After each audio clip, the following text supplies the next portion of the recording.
All right, man. Burning down the house. Mm, mm. Burning down the house. What's going on, man? How much, dude? I'm at a coffee shop, sitting outside. Um, it's pretty chill. There's no one here actually, so should be good. Being a degenerate. Pretty much, yeah. First That world smile degenerate says for sure. no, no, no. I'm sorry. What did you say? First world degenerate. First world degenerate. Yeah, those are the best Yeah, kind, man. at a coffee Best shop, kind. drinking a You look beer. nice and fresh. You got a new cut, huh? Dude, I was growing out some pretty long hair, like to do like Peaky Blinder style, and Mm-hmm. then I hated it. I hated long hair, so I got my nose trimmers, and I just went zzz, Just didn't and have the hat to match. I understand. yeah, just didn't like it. Didn't want to have to gel my hair every day. Um, Yeah. seemed like a lot of work for little reward, so I decided against it, and I just cut it with my nose hair trimmers, which is pretty funny. Oh, It cut your pretty nose hair uneven. trimmers. Yeah, yeah. How did you cut your hair with your nose hair trimmers? The nose hair trimmers have like this little guard on them, and all you have to do is like press it against the hair, and it'll cut it like this. So Hmm. yeah, that's what I did. It turned out pretty well. I'm thinking about cutting my hair from now on. So Yeah, looks good. Looks thanks, good. man. Thanks, man. Yeah, man. Um, So how's life, dude? How's life on the end of the entrepreneur, the brand new entrepreneur? Maybe not brand new, but newer. um, with this new venture, it's definitely a lot of like I don't know what I don't know. Um, so it's That's good literally though. just like yeah. It's like it's really challenging, and to like source the information that you don't know, and then so it requires a lot of like calling different people and cold calling people that pick their brain. Um, yeah, it's been challenging and rewarding and anxious at times, but it's it's good to be challenged. So especially with this. Dude, yeah. Dude, I got so anxious the other day. Think I was reading this blog post about this girl that I had been following on Instagram.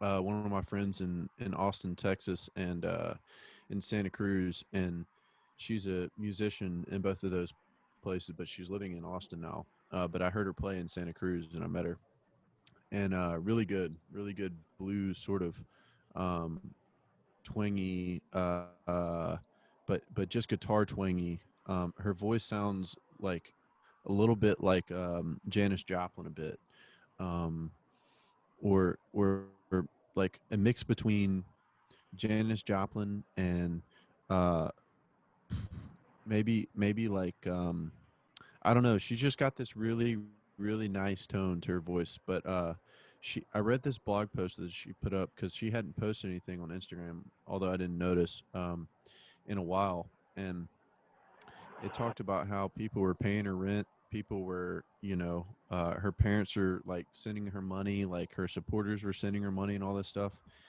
And it made me super, super, super anxious, just overwhelmed in the fact of like what I'm getting into. And, and I just kind of like had to realize it was all coming from, that this article I was reading. Right. And so I just began to like, I began to like just observe it because it was very overwhelming.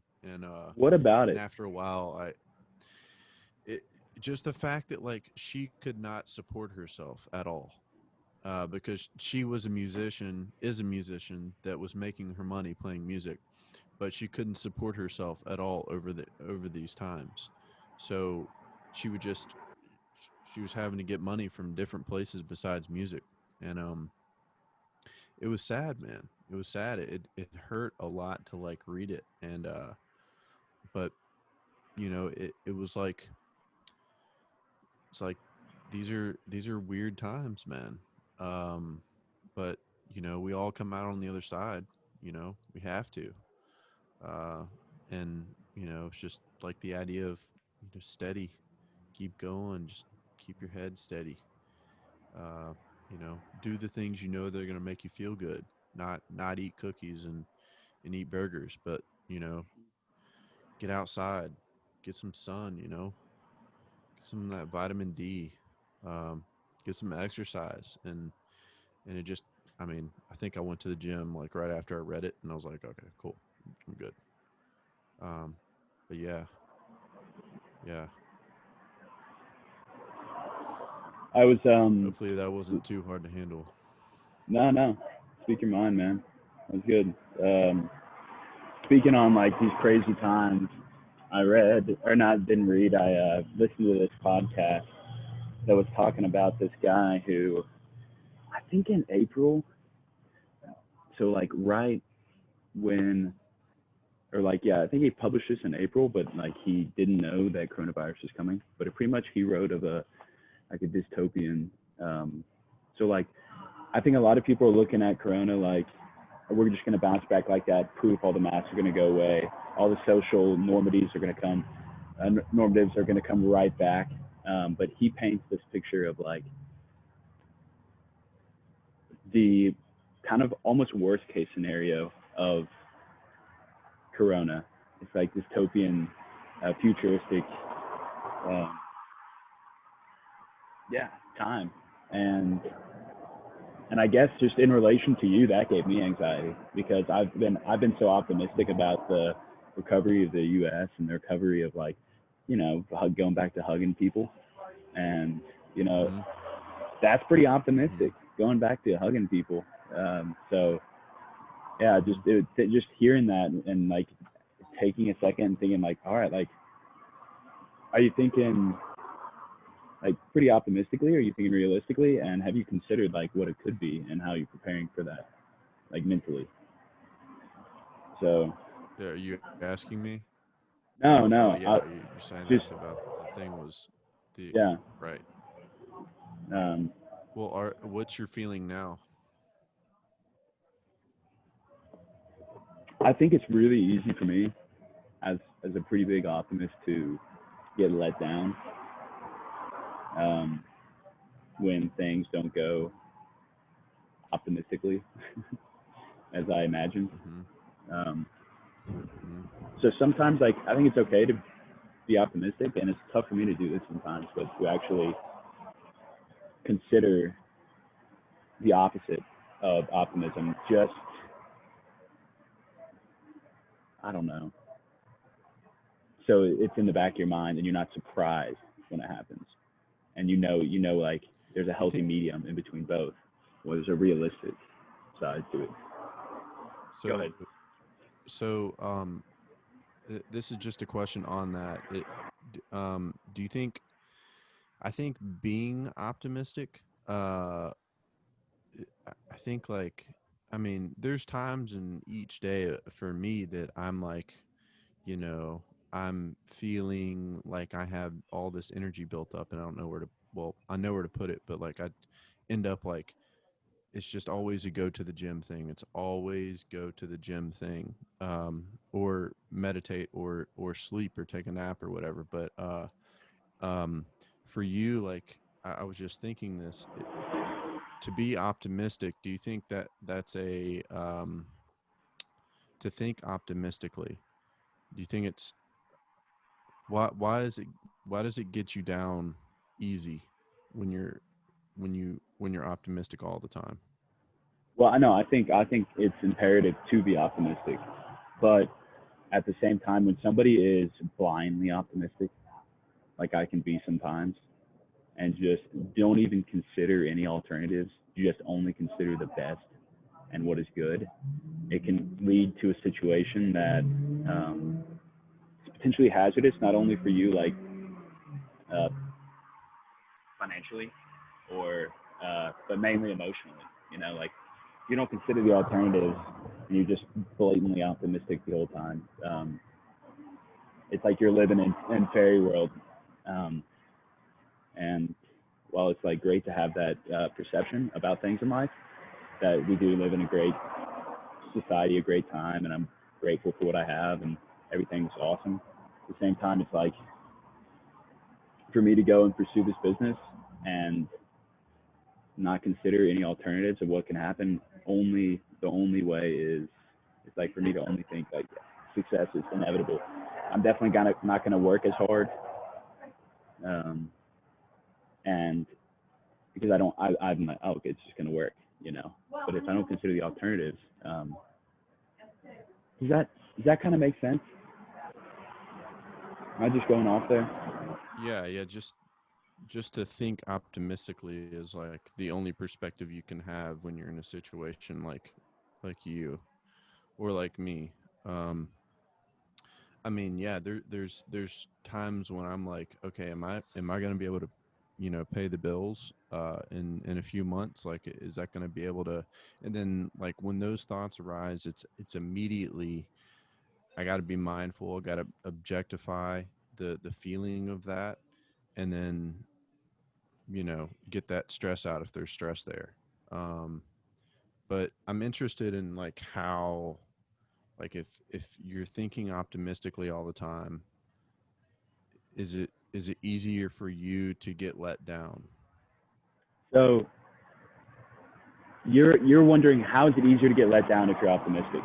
It seems like a kind of No. I'm saying like you said when you're since you're optimistic times easy to be let down. I wonder why. oh, simply because I can be blindly optimistic. So I might think I like to try and keep a ratio of um, like 80-10-10 in life, to where it's like optimism 80, realism 10, and then the opposite side of optimism, which is pessimism, maybe like a 10 as well. Um, and sometimes Mm. when that ratio goes, optimism turns into 90, and realism goes right out the door. Then I'm left with these two dualities, Mhm. one overpowering the other, and um, causing like almost like a I don't know like a perspective that is a facade. It's like an illusion, and when you live in an illusionary world based on optimism, I think you can be let down when the actual realistic is more likely to occur. Right. Right. Right. I see what you're saying. So like you're you're embodying this sort of like the 80-10-10 being optimistic 80% of the time and then 10% of the time being realist and then the other 10% of the time is being Like what? almost like devil's advocate, just a complete pessimist. The bad? Um, yeah, Okay. like what's the worst that could happen? The I- yeah, okay. Okay. It comes Um back to that my eighty mind twenty goes rule, but mhm. yeah.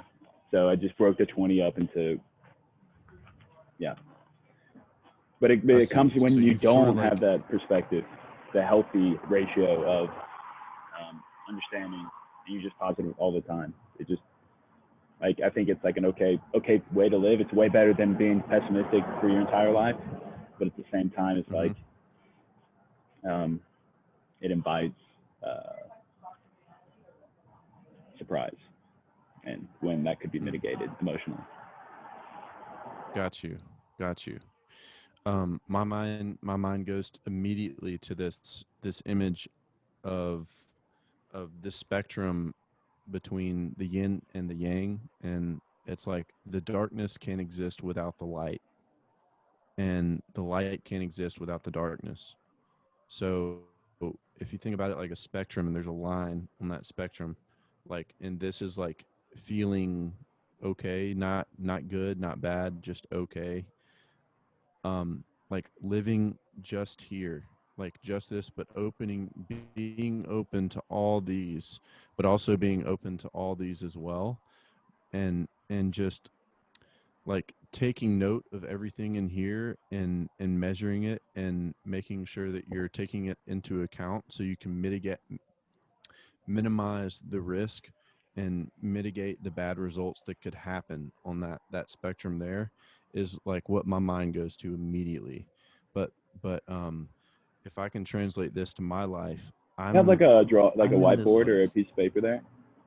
You can draw that out for me. um yeah. Got one right here.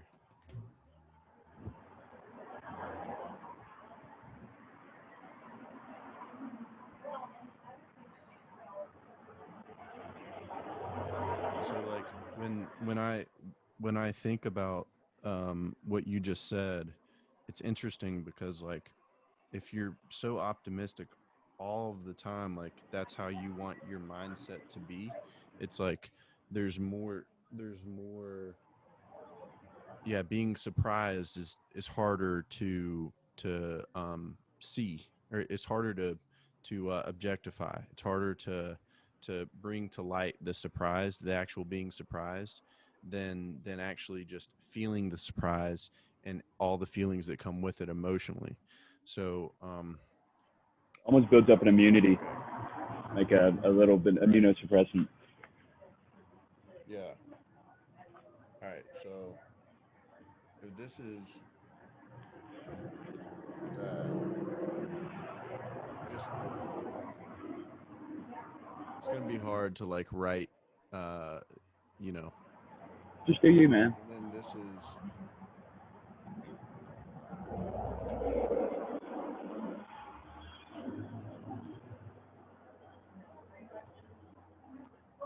aha, yes. Um, okay. Is that written upside down? Yeah, it is on my end. Ugh. Okay, I like that so way. if you have this, if you have this, then like this is feeling just okay, just a flat median, and then like trying to live here, you you put you put yourself of like you're able to you're able to like if you can see all the bad, if you have all the visual of the bad, then you can minimize the risk. If you're living here all the time and you have a bad thing that happens, there's a lot of space between bad and where you're at, so it hurts a lot more. Just in It's my mind, that's how I'm picturing this. it's like a jab But I've or been like thinking about a this like strong left hook, man. It's that's the difference. right.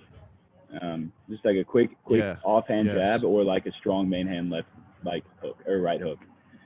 So Yeah. It's like Mike Tyson versus me, like this would be like like me hitting you. And then if you lived over here, it'd be like Mike Tyson hitting you. Okay. So, and then being open to all of these experiences, but also like just trying to minimize the risk of everything on this side to make sure that none of this happens. And that's hard to say. I have a simple life, but your life is gonna about to be a lot more, um, a lot harder. You know, um, but if I can translate this in a way that it I think applies to me, I like. Let me do this real quick. So like hit it. social settings for me social settings for me are hard because it's hard for me to relate to a lot of people. um so like I want to be in the now, but if I'm in the now and someone's giving me a bad vibe, um do I just be aware of the bad vibe and then pass, like allow that to pass and then come back to the now? I feel like I feel like that's the only way. I guess it's a question for you because it's like it's hard to live in the now and someone give you a bad vibe and then you're like, fuck, shut the fuck up, you know. And it's like only give people good stuff, man. This good stuff is like laughter and fun in life. If you got something bad on your mind, go and fix it. Um, It's it's tough, and man, that because comes like with my new environment too. do you fill that person up Like, is it your responsibility to send your energy that way? Is it human nature to want to refill the pessimistic glass with your optimism? Is it even your right to set to fill whatever you want into whatever they believe is the right way of their view of perspective in life? And so, those are the questions it comes down to. And I guess it comes back to relative morality, and relative morality uh, that is contingent upon your own relative morality, not like the objective morality of the world. So, um, Mm. that makes sense. It made sense. Yeah, it made sense. I The don't know. It's tough, uh, man. what I just heard you say was basically, do I feel that I need to inject optimism into that individual or into a group of people, or is it okay for me to just disconnect from it because it happens, it happens quite often where um like the pessimism stays, so the now is more hurtful while the pessimism goes on. But if it's like, if I want to stay in the room, then stay in the now. But if I'm like, okay, this is really hard to stay in the now, I probably just need to leave the situation altogether. That's what my mind goes to. But the the moral relativity um of the whole thing is, I know that I could probably help this person, um but it's just kind of it's like it would take a lot of effort, and it's not my job. You know what I'm saying? Um and I don't want to bring any more. I don't want to be a part of that melting pot of negativity, you know? I guess that's what it comes down to. I think similar to what you think. I get a small bit of fulfillment to try and like brighten someone's day, and like there's that threshold with me that's like, this person's having a shit day and this person is negative as shit, but I'm gonna try something. I'm not gonna like overbear. Like, maybe I'll say, hey man, what's wrong, and just lend an ear and ask one question, and then I'll bounce. But like, Yeah. sometimes being optimistic Mm. is is also like lending an ear, but at the same time, like, is it my place to even interject my optimism into his life or her life? Mm. So Mhm. it comes down to, is it a selfish thing for me to want to inject my optimism into someone who's suffering's life because it's not my right to do that? Um, so yeah, I don't know. Just I'm just going over questions, not directing them at you per se, but just Well, questions I that like come with. this. So yeah. So the pondering the idea of this sort of like injecting optimism into a situation, let's say. It doesn't have to be an individual. Um it almost, cuz I've kind of been doing that a little bit. I do it when I can, when I feel it, I do it. Um like yesterday, for example, I was about to eat this like Careful what you caramel say. sort It's of recorded. croissant thing. Okay. I was about to eat this caramel this caramel this caramel this caramel croissant, and the situation wasn't bad, but I was getting like overstimulated, over anxiety, like there was overstimulation going on. And then I just picked up the croissant, and then somebody said, you know, what you are you don't does it not look good? And I was like, I just smiled, and they were like, oh, you're excited to eat this. And I'm like, yes.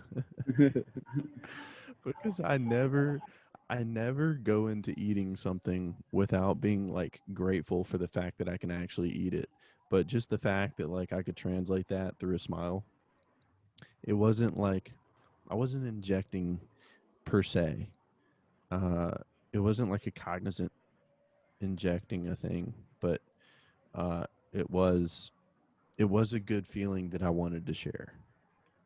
Um, so that's a step, you know, But whatever. like, That's a step, is that even a kind step of. in the right direction? That's what it boils down to. It's Like, got to be. It's got to be.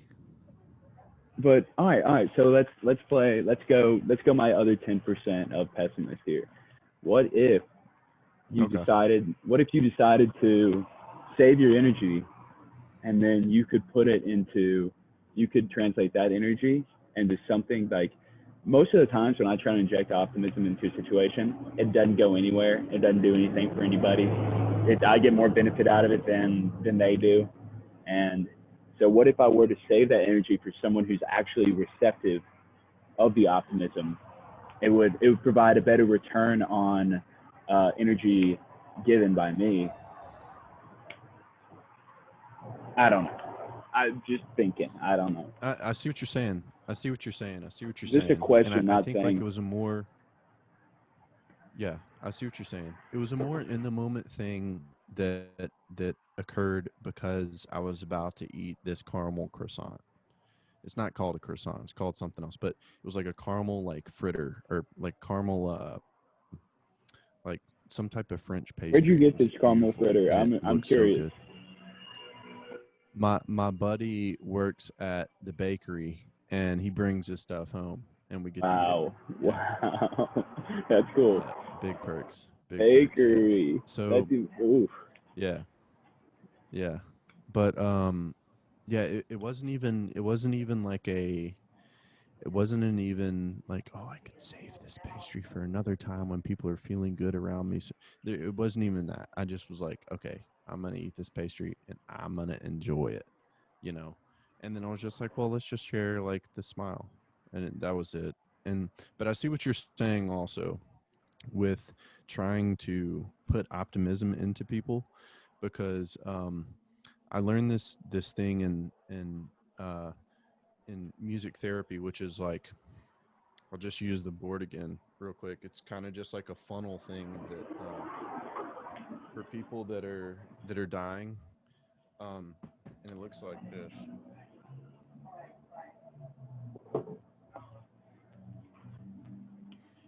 So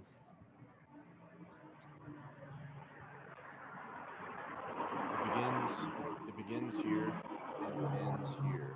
So like you're giving this you're giving this person music at the pain threshold that they're at from, if this is 10, then you would start up here. If this is 1, you would start down here. But if it's 5, you start here. And then you start playing music for them with an amount of major or minor notes to put them at a 5 sort of like, negative good threshold.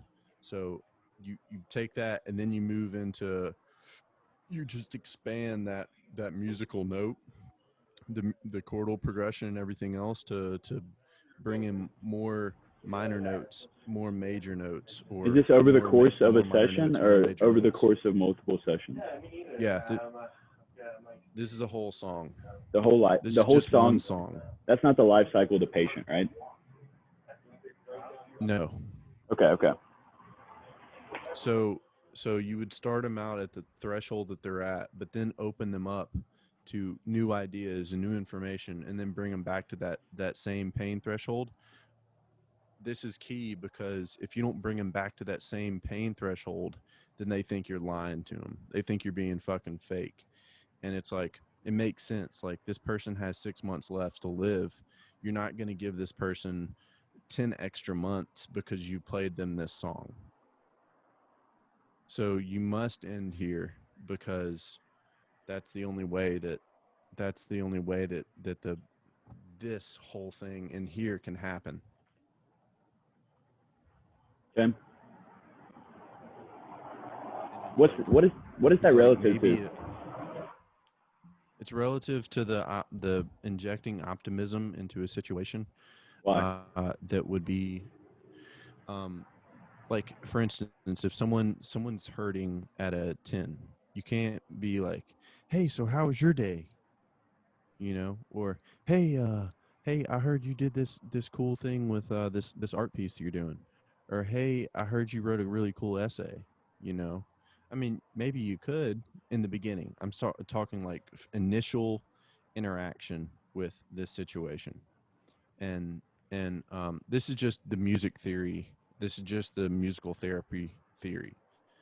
Um, so does that translate? Does that theory translate to maybe what we're talking about? I think it has the potential to. Yeah, Okay. but Okay. I liked learning about that Well, theory. You may have lost me a little bit, to be honest, but um, I mean, if it makes sense to you, we could talk about it for another 15 minutes. But I just like learning about the music theory, anyways. So, or the music therapy okay. theory.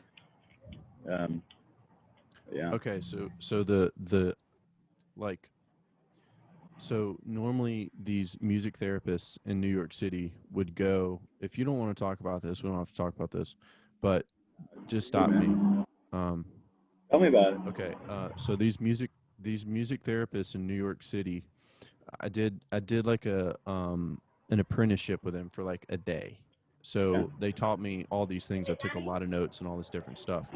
And what they do is, if someone needs assistant, they want a song played to them, but the song means, that they get out of the hospital bed with blinking lights and all this noise and shit going around them all the time, and all these people yelling and screaming and shit, and all these nurses going crazy.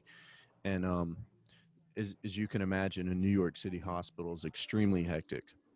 So they go in and play a song to a person, and this person, they ask them what pain threshold they're at. I observed this happening. They ask them what pain threshold they're at, 5, and then they play them a song with major or minor notes. I don't know about the major or minor notes thing, but I'm guessing because minor is kind of like sad, major is happy. So I do know that. So they start them there, and they open it up, and then bring them back in to the 5 pain threshold. And they said it was key to bring them back to the 5, because if you didn't, it felt like you were lying to them, and they don't want you to come back. Um, and that's, you know, And so just music theory in general, that's really interesting because I mean that can translate to you as a musician. When you write music, you want to bring people back to that point where you started. And if you were writing hmm music for 4 years and you didn't even know that, then hmm that's 4 years wasted that you didn't know a pivotal music theory. So yep, like your entire yep. fan base, like Well, this guy's lying. So it's music therapy theory, but yes, well, I feel like the music is therapy therapy for a part. soul, man. I use it as therapy. Yeah, So 100%, 100%. um, Absolutely. translates universally. I think that theory. I think so Um, too. I think so too. And tell me you don't put on different songs for different times, moods you're in. You know, oh yeah. Oh yeah. No doubt. Um I mean, yeah. But I think, like, I think it's cool.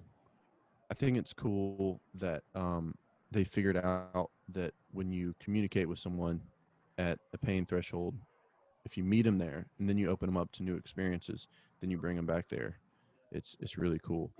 But also, on the fact of writing music and playing music that way, um, that's kind of how I wrote Hey Girl. Hey Girl was like that sort of idea.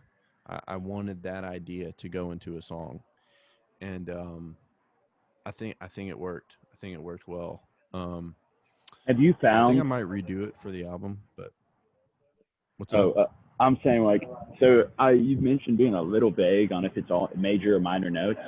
If you were to reach out to what's his name up in New York? First name? Stephen Stephen? Quinzel. Yeah, yeah. If you reach Yep. out to Stephen, would he be able to tell you like that? And then you could probably apply it to your own music and I guess more of a methodical way. Does that make sense? Yeah. Not telling you Yeah, to I do that could. or whatever. I feel like that'd be cool to know Okay. though. Yeah. Um, Yeah.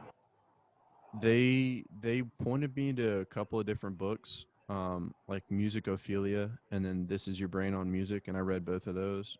Great reads, but I could do that, but I don't want to do. I'm not playing for people that are at a pain threshold and bringing them back to the like the. For me, like an album is a movie. Like a song is like a YouTube clip. Um, yeah, but aren't we all at pain or thresholds, man? a single. A single is a YouTube clip. So like the the idea of like Hey Girl worked perfectly with this music theory thing. Um, although it was all major notes, but or major chords. But yes, we are all in pain for sure, 100%. So where do you think your fans lie in the pain threshold? God, I hope they're not in too much pain. I hope they're. You know, like I what's hope. the average pain I hope level? they're feeling okay. Me too, man. Yeah. God, man, 6. I mean, 4. You know, 3, 2. 7. All of them. All of them. They don't sit at one constantly. You don't sit at one constantly. I don't sit at one. I mean, we're all feeling different things at any given time. But I it's got mean, to trend lower than a hospital, right? oh yeah, for sure, for So sure. if we're to say like Yeah, an I average was. trend, just guesstimating, I'd say like a 3 or maybe a 2.5 on the pain scale Yeah, would be like where the yeah, standard deviation would fall. yeah. If you would use the scale of like if you would also add people that are like dying in there, like if you use that scale, but like if we used a scale of like you and I or the 2 points on the scale, and like the scale is people that aren't dying. For example, like 10 being super anxious and overwhelmed and stressed out beyond belief, like ready to kill yourself. 1 being like the most joyous, happiest feeling, the best feeling you've ever felt. I think most people lie at probably on average. I can't say what most people would lie on, but I mean As an optimist, I like to think it's 3, but it's probably more like 4, 4.5. Um,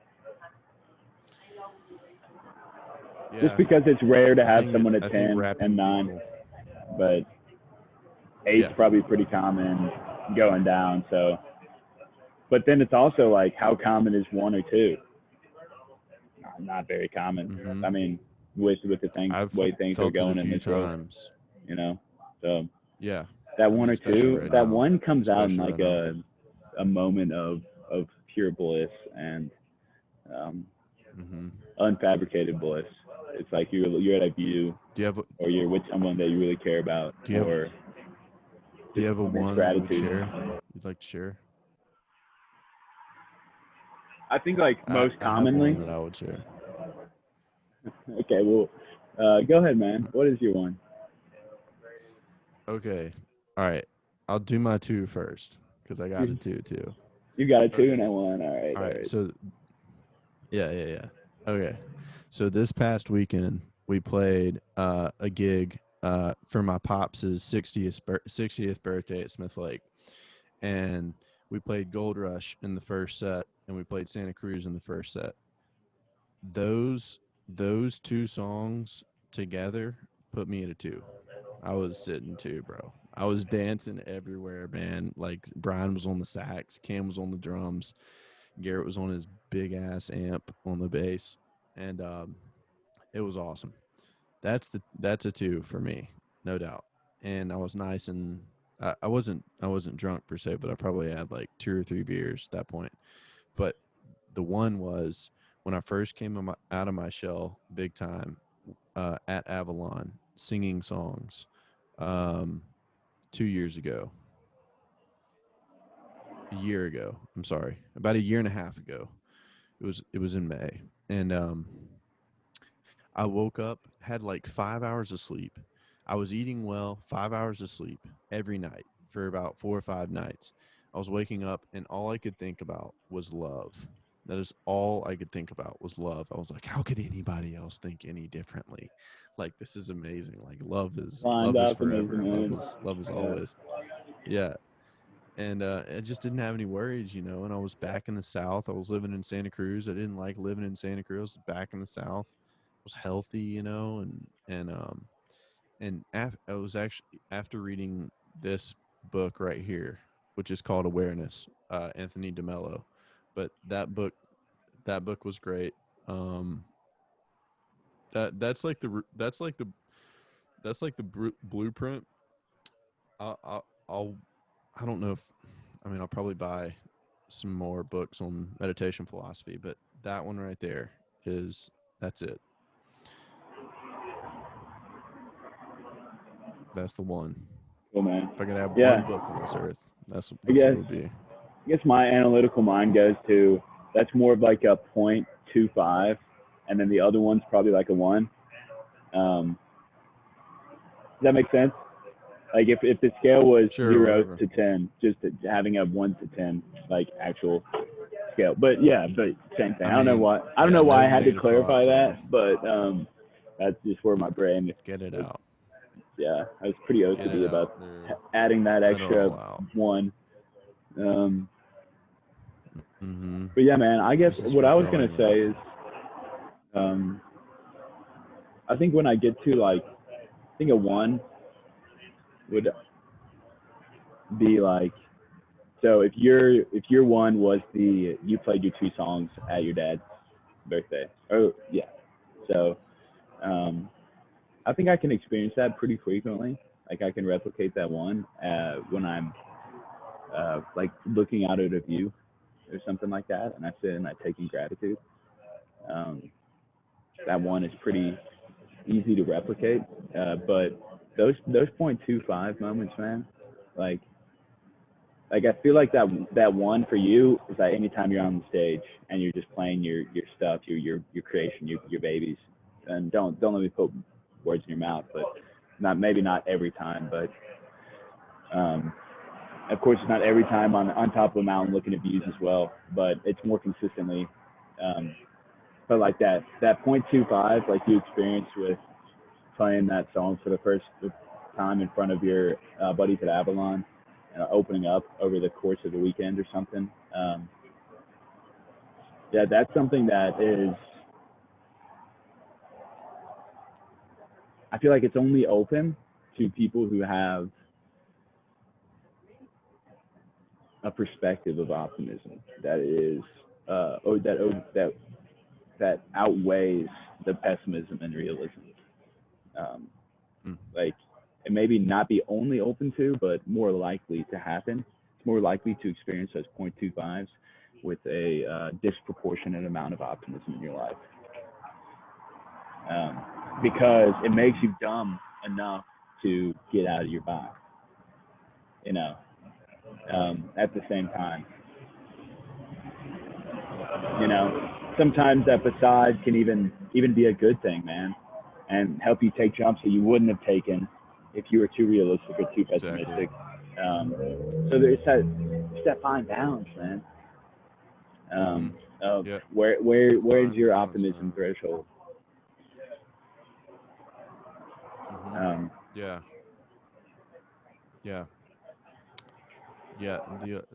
The amount you allow optimism to be a part of your life, and like being aware of the bad stuff, but being open completely to the really good stuff too. Cool. I think that's a good little ender, bud. You got anything else to say? we got one more. Just grateful for the time that we've done these. It's kind of been Yeah, throughout me too. Corona. It's been a good kind of outlet for Corona. So enjoyed it. Mm-hmm. Yeah.